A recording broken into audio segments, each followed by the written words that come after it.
Здравствуйте, уважаемая Надежда.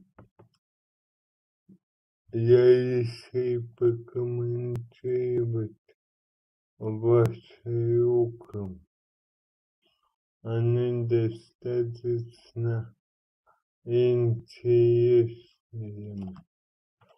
Но для начала я смотрю линию сердца.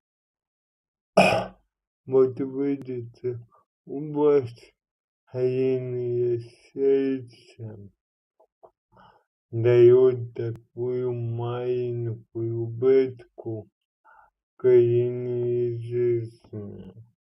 Это указывает на то, что вы можете выбирать не тех людей, ни правый, ни левый полицейского.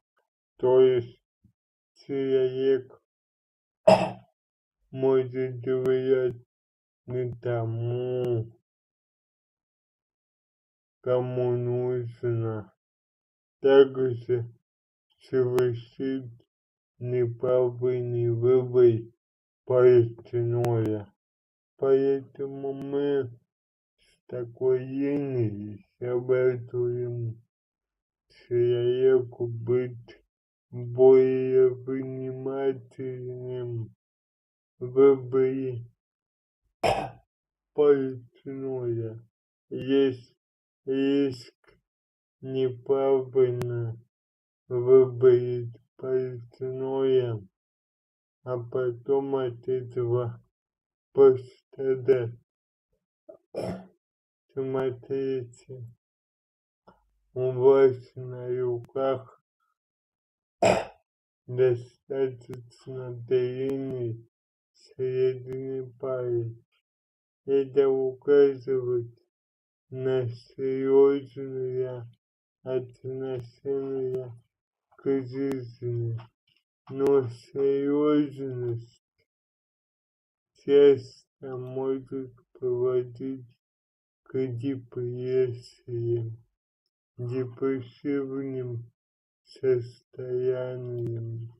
Нужно не уходить в себя, а наоборот больше общаться с людьми.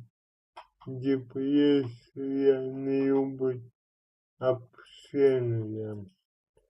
Чем меньше вы общаетесь, тем чаще будет депрессия.